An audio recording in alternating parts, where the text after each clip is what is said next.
Welcome back to Circuit of the Americas, everybody. We are set now for round 2 of the Pirelli World Challenge GT, GTA, and GT Cup Championships. Again, all part of the Nissan Grand Prix of Texas.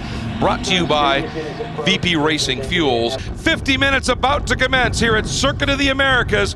Watch for that green flag. They're in the acceleration zone from VP Fuels. We are racing.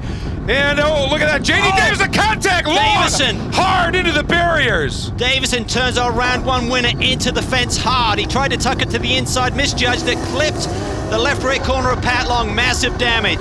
Oh boy, and this is obviously, I think we're going to go to a very, very quick yellow here. Well, I think JD just got a big launch there off the second row of the grid. He was sitting directly behind Pat Long, and then watch this. Pat goes to the right side, and JD tucks it back to the left. They make contact, and as he's sliding across the rear bumper, just turns Pat hard into the fence. And here we go, back to green. Parente immediately has to get a little bit defensive on Andrew Palmer in the Bentley, and JD Davison dives to the inside. Michael Lewis taking the long way around. Can he get around Andrew Palmer and clear him? Someone gets turned around, one of the Acuras, I believe. That's 42, that's Petey Cunningham. JD Davison has gone to the front. Maybe short-lived though. We are hearing he will have to serve a stop and hold penalty for the contact with Pat Long. And back to GT Cup pole sitter Sloan Uri, who I'm sure is a bit frustrated after what happened yesterday when he had pole led, then got caught up in some GT traffic in front of him.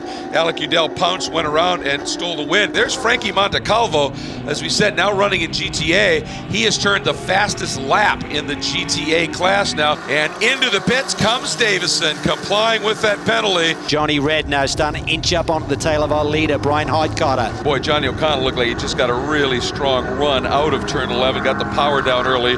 That Nissan does have some legs, doesn't it? No question. There is Martin Fuentes, by the way, who continues to lead in GTA in the Hublot Ferrari. We have had some huge developments unfold while we were in break here. There's the story. 05 Brian Heidkotter. A tire has gone down on that Nissan.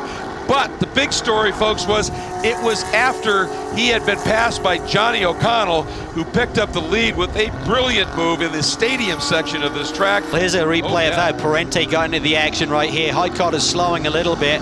Then Parente dives down to the inside of Michael Cooper. That's into the brake zone for turn 11. Doesn't give him much room, forces Michael on the grass, and then half a lap later down into the brake zone for turn 12. We see that Heidkotter, who had slowed a little bit, maybe he's already having some tire issues, suddenly lost one of his Pirelli P0s, and as they make it to pit lane. And there you see Johnny O now leading this one. Parente up into second in the McLaren. And there it is, the white flag coming out for Johnny O'Connell. There, his Cooper is sitting in the second spot right now. A Caddy 1-2 in the works, and look at this battle.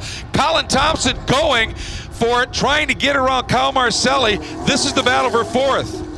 Thompson hangs it to the high side. He should have the inside line there. If he can get traction, he does. A great move. Our GT Cup champion from 2015, shown that he's got what it takes in the GT class. Here we go onto the front straight. Johnny O looking for his 18th checkered flag in Pirelli World Challenge competition. It falls, and Johnny O back on top here in round 2 of the championship. Here comes Martin Fuentes going for a sweep of the weekend in the 07 Scuderia Corsa Hublot Ferrari.